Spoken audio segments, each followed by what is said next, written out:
Thank you very much for joining us, and thank you, RTS, for putting on this very special discussion to talk about episode 3, series 4 of The Crown, The Fairytale. I'm joined by the director, Benjamin Corrin, the hair and makeup extraordinaire, Kate Hall, and Martin Childs, who is the production designer. But before we get into it, I think we should start by watching a clip, and this is the opening sequence of the episode.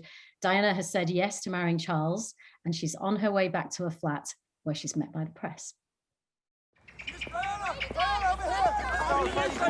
Have you just been to Buckingham Palace? Did you see the Prince of Wales? Well, Monmouth, whatever. If you're romantic at heart, please.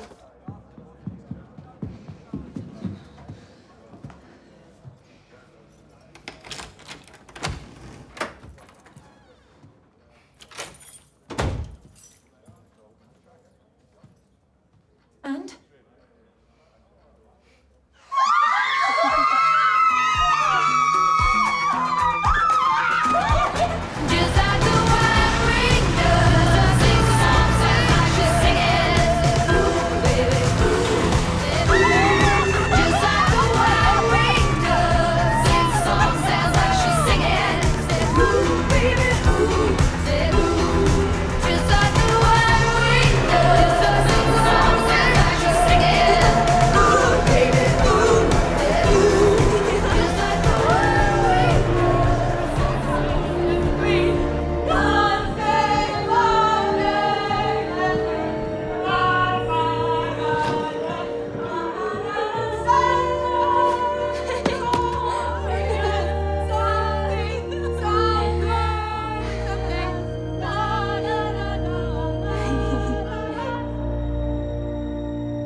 Oh, the drama is set. It's just that zooming in on her face, the innocence, the smile, and it's just sinister because we know what is about to befall that young woman. Ben, let me come to you. The visionary, the mastermind, the genius behind this episode. Sorry, didn't mean to laugh. Oh, sorry, that was you, Martin. Ben, I want to go back to the beginning. Did you start with the script for this episode, or did it start with what you wanted to express in this particular episode, what you wanted, the feeling that you wanted to express? Did I start with the script? Well, yes, I did start with the script. I guess I think Peter would have not been very happy if I'd just decided to go out and film my own version of The Crown. But yes, it was a very light script, actually. I think it was one of our shortest scripts that we have had today. I think it was just over 30 pages, which was, I guess, an invitation by Peter to allow me and the rest of our amazing team to give a little bit of space to this episode, and I think my approach to all of the episodes of The Crown that I've made so far are always in sort of emotional terms, and for me it's about the characters that matter, the emotions that matter, and I think that's what I certainly believe, and that's what our audiences relate to. I guess as a kind of guiding principle, I like to focus on the anthropological kind of weirdness of these people and this institution, and it always just comes back to this slightly cold, bruising, hurtful, lonely, and all that locked up pain. And I love focusing on that sort of uncomfortable stuff. That sort of piece of gravel in the shoe. For an example, that scene in this episode of Fairytale where the family greet Diana at the palace. It's just so awkward. It's painful. I remember when we filmed that scene, I had my hand in my mouth, biting my fingers with agony. I think the camera work adds to that feeling of slightly being out of control, and that literacy was something that we used a few other times in the episode, whether in the staircase, the dancing. But So yeah, that the characters, the hurt, the pain, the loneliness, what we think we all know Diana's story, but I guess I always ask that question: what must it have been like for any person going through that experience, and what it was that she was facing, and what it was that she was sort of thrown into at such a young age. And I guess then that, across the season, we'll see that remarkable strength of character that she sort of possesses grow, and that kind of power and resilience she had to sort of rise above it all. And it's interesting that the scene that we've just watched, which is the opening sequence, it sets out exactly what you're talking about, the awkwardness, because you've got it's so tight, isn't it? The way that they are sitting there, the kind of stillness of the clocks ticking, looking at their telephones, even though they're in this beautiful grand house, it is so fusty, and and then you've got the free spirit of Diana contrasting with that, and you set it out really well. And the metro of her driving back, listening to music, having that, I've got the rest of my life ahead of me, and yet we know what's about to befall her. Yeah, we hear Diana Ross upside down, that lovely red metro, and then sort of the gilded rooms, the sort of the gilded cages that all these characters are in, and that clash between those two worlds, and this huge personality that is going to sort of come and invade the crown, so to speak. And I love that juxtaposition between those two worlds coming together at loggerheads. I was just going to say that lovely thing of her leaving her familiar world as well, because that was Diana's actual block of flats. It's the only time we've ever played it real. So that was the apartment that she lived in Earl's Court. Yeah. So she really the exterior was, yeah. Okay. Well, exterior and also, but no, the little bit of the corridor leading the front door where she sort of heads out into the sort of press and the press outside. Yeah, it's interesting because the one thing I really stuck out for me was after that moment where she's told her friends and then she's leaving to go to the palace. She's slowly descending this staircase, Martin, that staircase where it's like, where she's descending into this life. Yeah, we painted that staircase blood red, especially for the occasion. And then Ben had the brilliant idea as well of doing a counterpoint to that staircase, of doing a sort of much, much grander version of it once she gets to the palace, which becomes her sort of, when she's descending, it becomes her kind of state of mind, sort of a vortex. Yeah, we talked brilliantly. We talked a lot about staircases, didn't we? Trying to find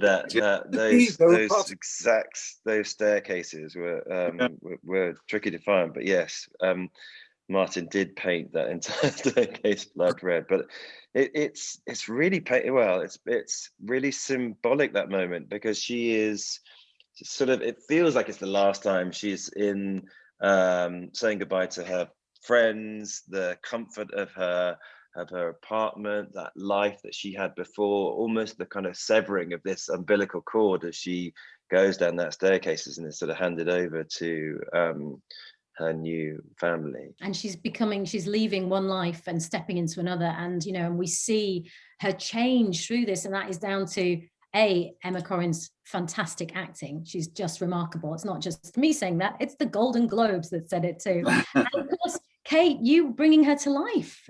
I mean, when you got the gig, was this an absolute gift? It's 80s, it's the crown, it's Diana.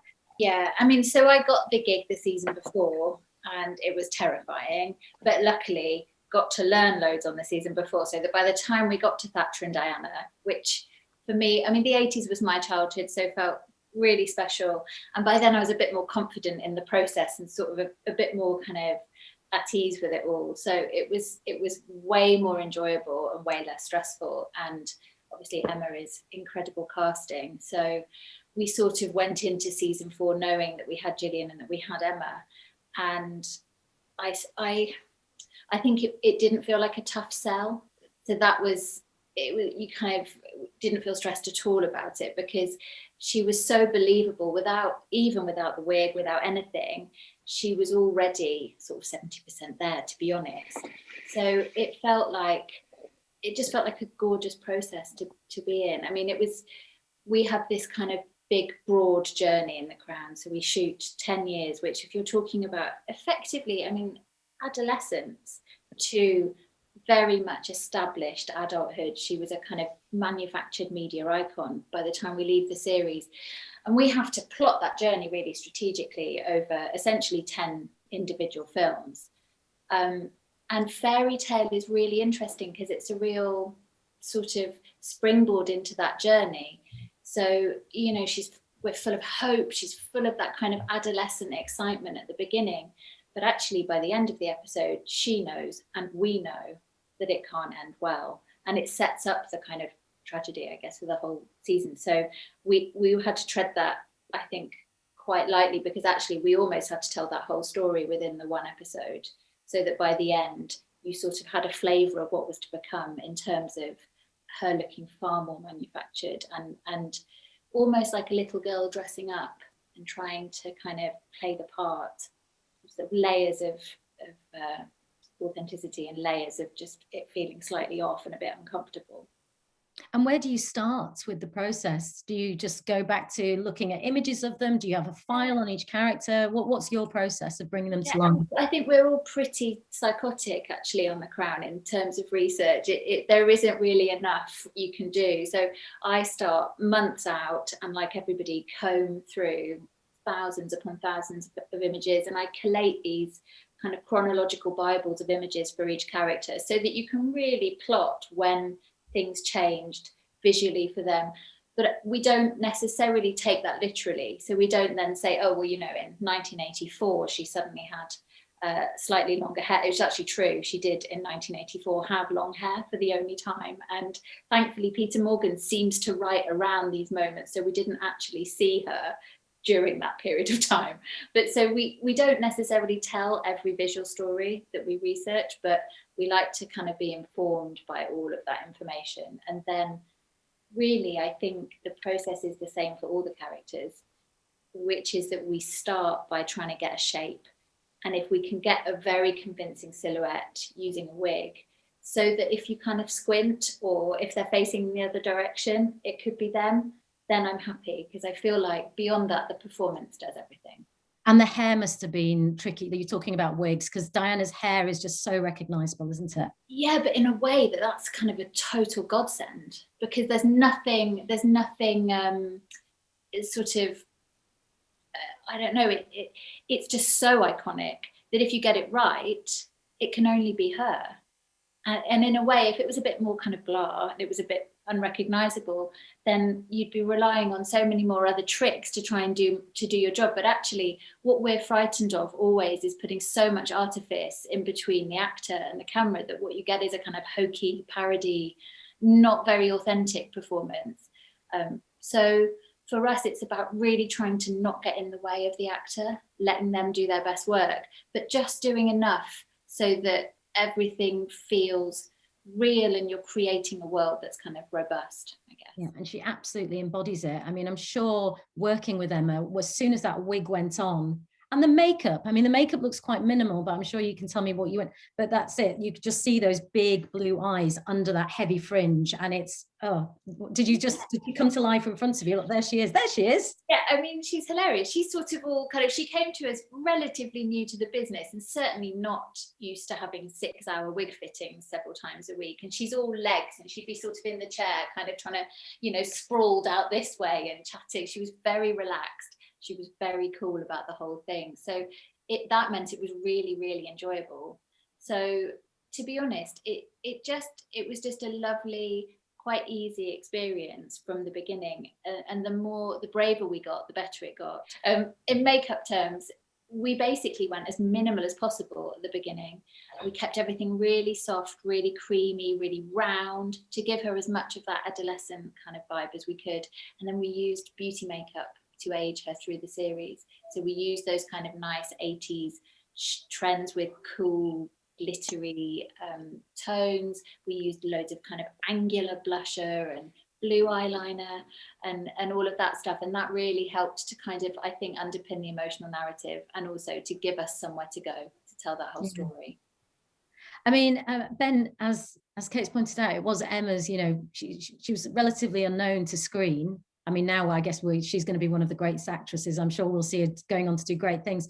But here she is stepping into this hugely successful series, about to play the lead, about to play Diana. How do you make sure that you're not overwhelmed? And how do you as a director work with an actor to make sure they're not overwhelmed by the whole experience and just are able to bring their best to it? Well, good question. Well, firstly, casting Diana, who is arguably one of the most famous women in the world, you know, a woman or a person about whom everyone has an opinion, and was going to be, you know, was centrally really important to season 4 of The Crown, and I guess it felt like, you know, certainly felt no easy task until we met Emma, that is, and very Diana-like. She walked into the room and just instantly caught everyone's attention. And I think I knew, and we all knew, that we had this extraordinary actor who was able to really get inside the character of Diana and understood her. She had this strength, this incredible vulnerability, which is a really hard thing to play without being cliched. And I think Emma, well, she did. She had this genuine empathy towards her, and I think she understood, understood her as a person. I think that shows in her performance, which, as biased as I may be, is nothing short of amazing. And I think in terms of sort of Emma, she right at the very beginning, you know, there was a sort of a casting process that was, we went through, which, even though we were all pretty certain that we had found Diana, you know, it took a little while, but at the end of that process, I remember sitting down and talking to Emma just about what was going to happen to her and her life from that moment on, in terms of just the invasion that was probably going to happen to Emma Corrin's life and her family and everything about who she was. And ghastly though that is, and difficult though that is, to try and think about it as useful homework in terms of what you will be able to draw on going into the filming of The Crown. So try and use that as a resource, and just think about what that must have been like for her. And I think that's made it slightly, I mean, God, probably not easier, but just allowed her to kind of go, aha, I'm using all this maybe in some way that you know, I can use for sort of playing Diana, as she also goes through this incredible journey from nobody knowing her to the entire world knowing her. Her own fairy tale. Exactly. Hers is happier. One of the biggest characters that looms large throughout the whole series, but particularly in this episode, is the house. How do you go about recreating or creating Buckingham Palace, and particularly where Diana stayed in Buckingham Palace? How much did you know? How much access do you have to see the rooms? Did you? I mean, where do you even begin, Martin? Because it is incredible the way it looks. Like, we feel like we are in the real place.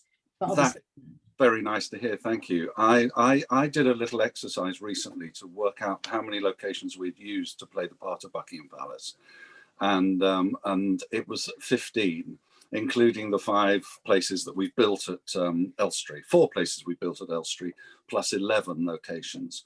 Now, so part of the exercise really is making sure that all those rooms in all of those houses connect and look like one house. So the invisible thread between all of them needs to establish itself, and also so that all of the bits that you have to necessarily invent, like the private apartments, must feel real, must feel like they belong to all of the bits that we're more familiar with. So one of the first things I ever did was go on a tour as an undercover tourist of Buckingham Palace at the very beginning of about 6 or 7 years ago, the beginning of season 1. And I went through all of these rooms and I thought, how on earth are we going to, how the hell are we going to distinguish all of these one from another? And so in a sense, using many houses, although they have a sort of a thread of continuity, was helpful to me, because all of those rooms could then look different. But if you walk through Buckingham Palace, there's not a lot of distinction between all of the rooms. And so in the end, I thought, I'm really pleased they're not giving us permission to shoot here, because we're going to have difficulty making this look great. So we then finished up going the biggest houses with the biggest rooms and creating a thread between them. The other thing I knew was that the upstairs apartments were built in this thing called an enfilade, which meant that they're four rooms in a row connected by doors rather than by a corridor. And so it gave a sense of, as soon as I knew that about the private apartments and the Queen's bedroom and dressing room and Philip's bedroom, then I had a kind of, if you like, an architectural metaphor for an extraordinary marriage, because it meant they could close doors on one another, there'd be distance between them, there'd be closeness when you wanted it. And so that's been again a thing, a continuous thread throughout the series. And it's one thing that I've wanted very much to, it's become a sort of key part of the look of the architectural look of the show, because I always feel it's important to see Olivia Colman where you've seen Claire Foy and that sort of thing. So it gives that thread to all 6 seasons, as it will eventually be. It's magnificent to look at. It really is, because you do feel you're there. It's sumptuous and it's grand, but it's cold. You can imagine it's just cold to be in those rooms. The space around them, isn't it? It's the sort of space around these figures. But Martin, I think you've probably created a version of Buckingham Palace that the royal family would prefer to live in. That's nice to hear. Nice to hear. But though using the word, it's really good to hear the word cold, though, because that was the one thing we were after when we designed the apartment for Diana to be put into, a set of rooms we'd never seen before. And so I was after a sort of really, really cold hospitality, where she could get anything, but anything she wanted, Yeah. And it's just the only person who comes to visit her is that woman who's bringing her mail on the trolley. That's right. Yeah. So your heart, because at the beginning she represents us. That, like you say, there she is in her fabulous little metro, listening to Diana Ross, partying with her friends. She's free spirited. She's like, oh yeah, we can relate to that. And then it changes, and she's in that cold apartment that should be, the Fairytale Palace, but yeah. I have a theory that they only dusted it the week before she'd got there. And decades in the past, it had belonged to other future brides to be, and they kept it there for brides to be. That was kind of my brief to myself and the set decorator. And they dusted it down just for her, which is why it's cold and unwelcoming. I'm actually intrigued to know, when you went on your little undercover mission to Buckingham Palace. Sorry, Ben. What were you actually paying attention to? What were you looking at? What's out at you? It's a very difficult thing, because I've been given this job of designing the crown, so all I could think about was how we could turn these things into sets, how we could turn these rooms into spaces where action could happen, where people could have conversations, where we could maintain an interest. So I was looking, whenever I was in a room, I was looking through doorways into the next room, not because I was hungry to get out, but because I was seeing what interesting frames it would make on the screen. There's a lot of scenes in this particular episode that move us on story-wise, but move us on emotionally, that actually have no script. You're just watching Emma Corrin do what she does magnificently. And one of those is the dancing sequence where she starts in her ballet outfit, dancing on her own. Let's take a look.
just an incredible scene to watch. It's really emotional. Ben, talk us through how you went about making that happen.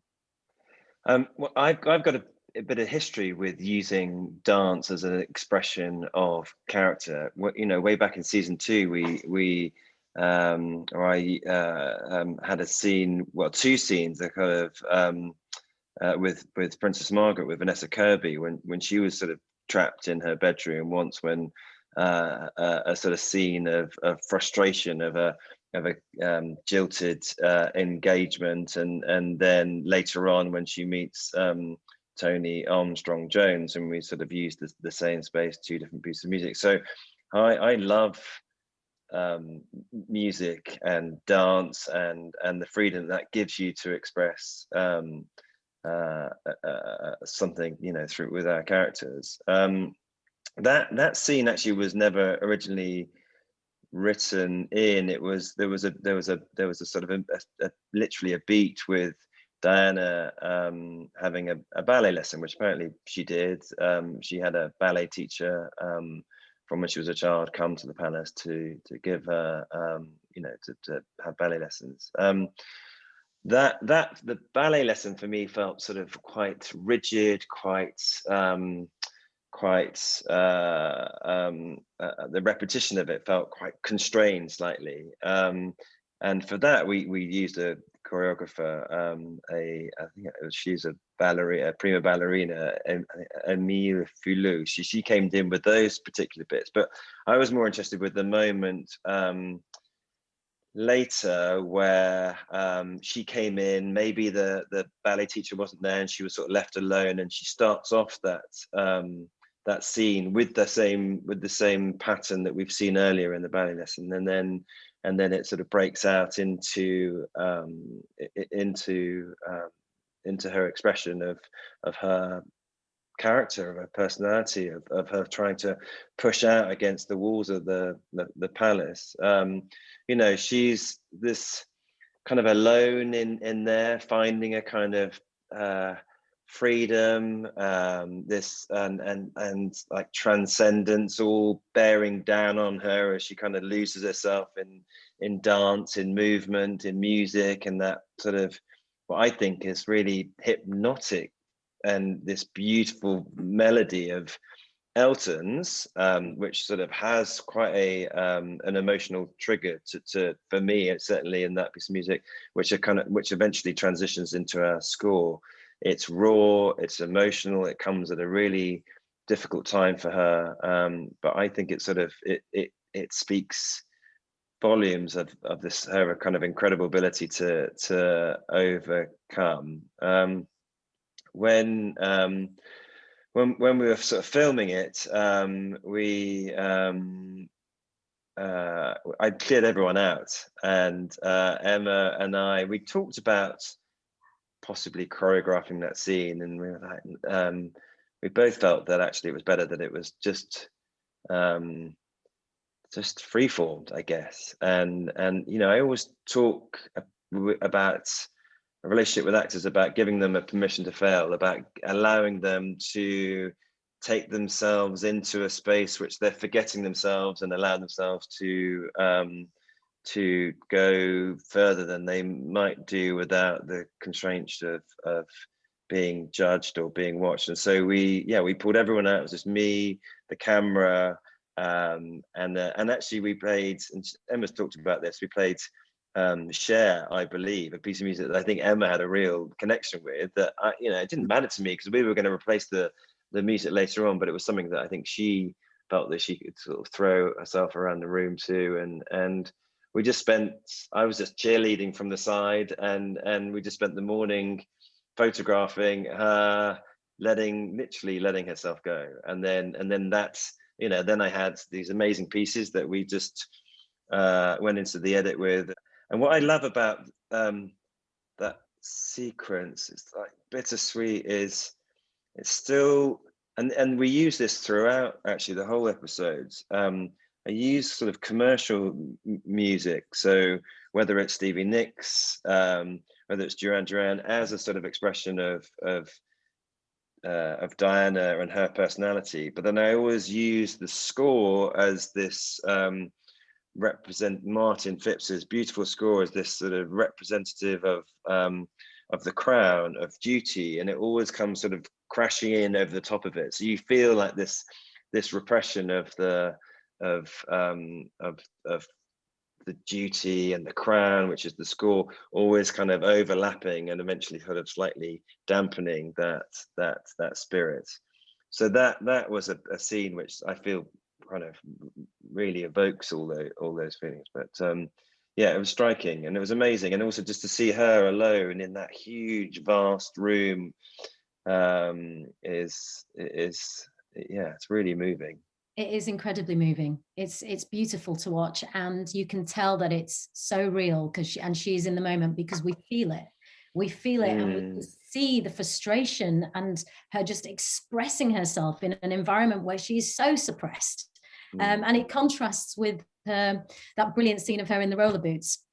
You know, one of the things actually, and is actually, I remember watching Billy Elliot, you know, Stephen, who you know, we all love dearly and is still, you know, a big part of the crown.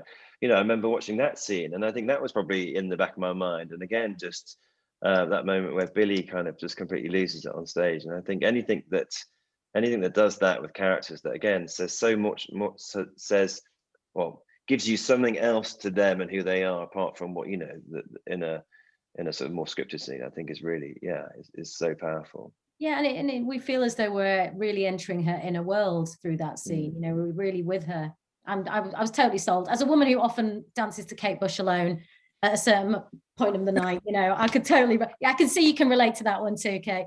And let's talk about her outfit then. You know, that tutu, that little innocent outfit, and the color, why you chose blue, because actually it's the dancing and it's her and it's the feeling we're getting, but that outfit is really significant as well, I feel, for that scene. That's all Amy Roberts. That's nothing to do with me whatsoever. No, sorry. Yeah, no, it's okay. Yeah. That is all Amy Roberts, but who is just brilliant, and it's been on with us since season 3, season 4. But yes, she, that's it was striking, and that was obviously a conversation between her and Emma, and about the naturalness of that with the sort of soft colors. And we feel the innocence through that outfit. In that case, then, Kate, let's talk about how you make sure the wig stays on. That scene, that day, because the crown is like this crazy jigsaw with a couple of units filming in different places, you can go for weeks without seeing anybody. And I remember that day so fondly, because it was Wilton, wasn't it? Was it Wilton? Yeah, it was Wilton. Yeah. Down in Wilton, which is in Salisbury. And I hadn't seen Ben Karen, who I adore, for such a long time. And it was great because we'd really established Emma by then. So although we were filming episode 3, we'd been working with her for ages and had filmed way more stuff with her prior to filming that. So we were very much kind of through the process, feeling really confident, and it just felt ecstatic that whole day. I don't know about you, Ben, but I felt ecstatic. I remember coming back behind the monitors, and everyone was there with sort of, you know, tears and weeping. It was an entire room were weeping. It was like this kind of crazy therapy day where suddenly you come together again because we've been apart for ages doing other episodes with other people, and then suddenly it was like this kind of team of kind of equally psychotic, committed people, all really excited about something.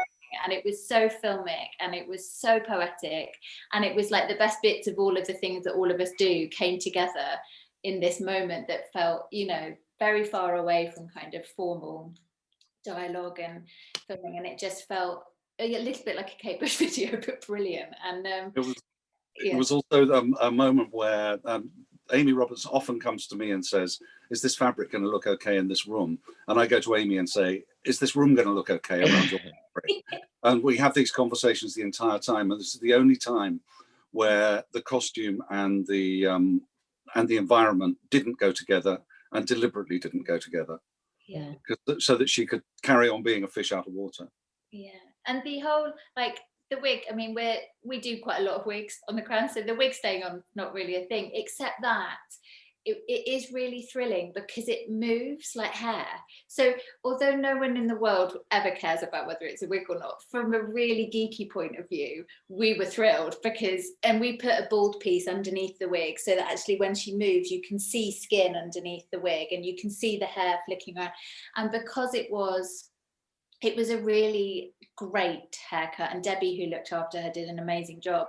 And actually, I think because of that, Emma was so confident that there was never any reticence to do any of the moves or to worry about anything, and she didn't have to think about the wig ever. And that does contribute, I think, to how effective it all is, because you can sort of just lose all of, like, forget about the fact that you're filming it, and that was a really nice thing. Wasn't that the last time that we really saw her in that, that particular wig? Yeah, because the next time we see her at the sort of wedding rehearsal, don't we? And she sort of moved on. One, yeah, and it's the last vestiges of innocence, isn't it, and adolescence. And it's what wig did she move into, and why? What was the process? Like, where was she stepping into next? She has 3 wigs, and they're all essentially the same haircut, which is technically kind of it's cut in the same way, and it's that very unique Diana cut. But as she moves through the series, the hair gets more and more processed, more styled. It just becomes much more conscious and much more deliberate, and there's more highlights, and we dye the roots in. So by the end, it's a real do. And although it's effectively the same length and the same haircut, it's a very, very different result. And that first wig is so round and soft, and it really, I think it really worked for Fairytale. And it really did everything we wanted it to. And yeah, it was chuffed. Absolutely. And I'll tell you a scene where it really, really comes together and you are just right there with her, is the engagement scene, the announcement of the engagement. When Charles and Diana face the press. Let's take a look. Well, many congratulations. I wonder if you both remember when you first met? It was a few years ago now. I was visiting her sister. Diana was still quite young then. What was it about her that made the biggest impression on you?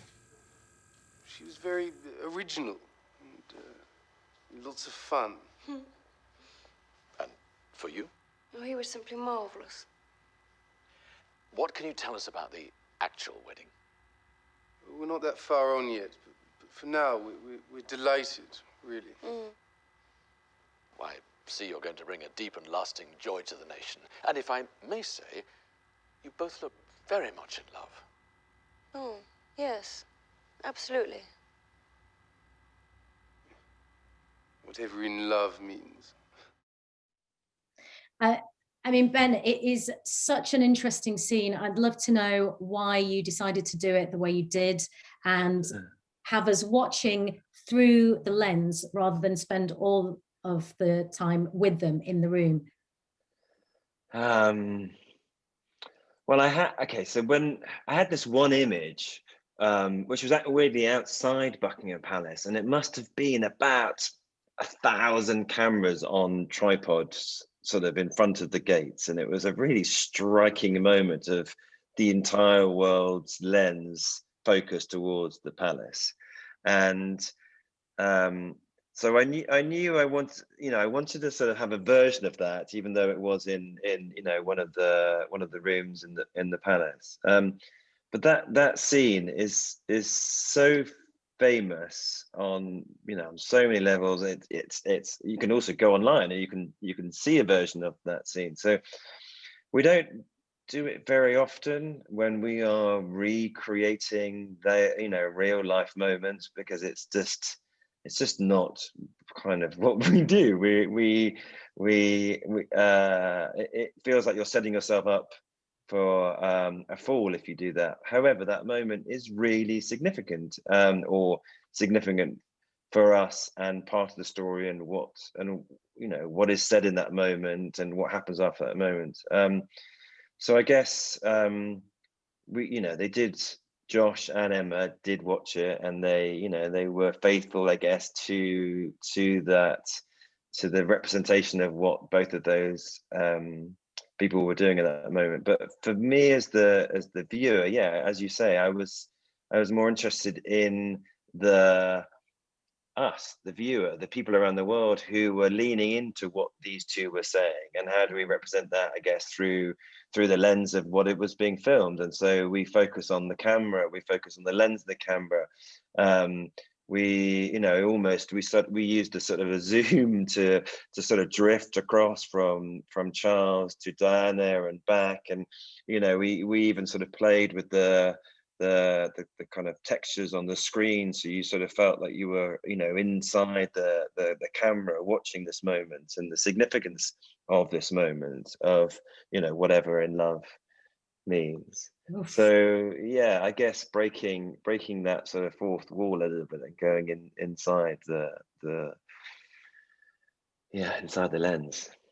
It makes it even more sinister in a way, because it's like, okay, this is it, this is how your life's going to play out now, through this lens. And we there's like this sort of very, very, very subtle kind of high-pitched score that sort of just plays underneath it, which sort of just adds to that little bit of uneasiness. And what about the room, Martin? How did you go about recreating that? Well, we, as Ben says, you know, that all of that took place. It was quite close to the characters. So in a sense, all you needed was a bit of wealth and richness around it. What mattered more was choosing the right room for scenes of a more sort of intimate, solitary nature, I think. It was, in fact, Ben, I seriously cannot remember which room we shot that in. I can. I think it was. Was it Lancaster House? No, it was at Wilton. Where we did the same room where that really long, that I just call the television room, because they're always it's grandly called the private drawing room. Yeah, I know the one now. But because you did all those clever things with the camera, I've just watched it again just now in preparation for the conversation, and I thought, where have they shot this? And I couldn't remember. There's lots of times, Anita, because there's so much going on, that I am elsewhere. I am looking for the next location, or I'm dressing the next location. So it's I seldom have the luxury of being around while it's being shot. I get there in the morning, make sure everything's all right, and then go off and prepare for the next day shooting, or the day or whatever. Martin, how much fun was it just snooping around all these stately homes across the country? It's fantastic. I love it. And the makeup for that scene, Kate, because obviously she has a bit more on, and it's the eyeliner. Like, what did you absolutely want to recreate it as it was on the day, or did you work with Emma and do something? Did you go off script a little bit and do your own thing? There's always a bit of an element of creative license, because it's not the same face, you know. What? I know, shock horror.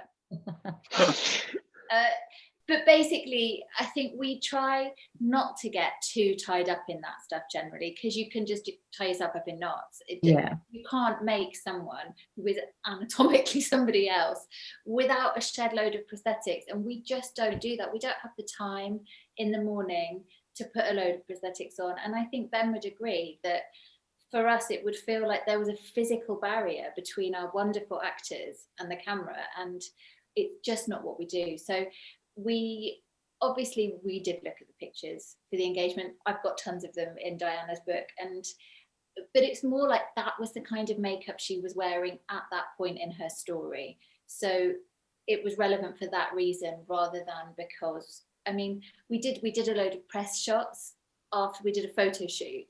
And again, like Martin, I'm often not around. And I think I happened to be walking through when they were shooting these stills after the scene, and I was sort of like, because it was so and so weird, and it's definitely one of those moments where you go, oh well, we've definitely done that, haven't we? But no, it isn't. Doing stuff kind of literally doesn't really help. It must have been satisfying to be able to get the blue eyeliner out there a little bit later on. Every time. I mean, we tested, so we camera test at the beginning of every series, and it means we can see, because believe it or not, different blue eyeliners look very, very different on different lenses, on different cameras. So we basically turn up with a makeup shop worth of makeup and look at, so kind of crazily looking at every different blue on the camera to work out, because we have to save our punchiest blues for at the end, at the end of her story. So we sort of, we had a kind of gradient of blue eyeliner and blue mascara throughout the series. I love that fact. Love it. There's so much we can talk about. I mean, actually, you know, what really brings that to life, as you know, is the acting. It's amazing. And Emma just, you know, I was watching it. It's not even when she speaks, it's her eyes and the noises that Diana makes in that scene. She just does a and a and it's like, oh yeah, that's what it's like. There she is. And the fringe acting, yes, constantly looking out from under the fringe. And it's really powerful. She's amazing. Yeah, she's amazing. I think you're all amazing. I think the whole team coming together, and by the sounds of it, you really were a unit when you made this, and it just translates on screen. It is fantastic to watch. As you said right at the beginning, Ben, we all have an opinion on Diana. Did yours change through the process of making this episode? I think my opinion of her has changed through doing. Go on then, Kate. I didn't have a massively judgmentally kind of set Diana is good or Diana is bad, and I was never particularly interested in the royals anyway. But definitely, I'd like to think that we do a good job of humanizing these people that people don't tend to look at as human beings. And the more I work on the show, the more empathy I feel for them constantly, and the scripts are amazing. And I get to the point now where I'm basically heartbroken all the time for most of them, but particularly for Diana and for the boys. And I feel like the more I work on the show, the more human they become for me. Absolutely. Series 5, Ben. What can we look? When can we? Is it? Can we get a scoop? Can you let me know what's happening? Wait, is it happening? When will we see it? I mean, I think it's happening. But I mean, Martin and Kate can tell you more about that. I don't think I'm not really involved in, I know, shock horror. I'm taking a little bit of some R&R away from season 5. Hopefully I'm going to come back for season 6. But Martin and Kate. Thanks, Ben. Up Thanks to you, for dropping it there. Well, I have this pile of scripts with my name watermarked across, and therefore I can't divulge a thing. Well, as long as we know the script. They're really good. Yeah, we can't wait. They're juicy, aren't they, Kate? Oh, they're juicy. All the major people you'd expect are in them doing the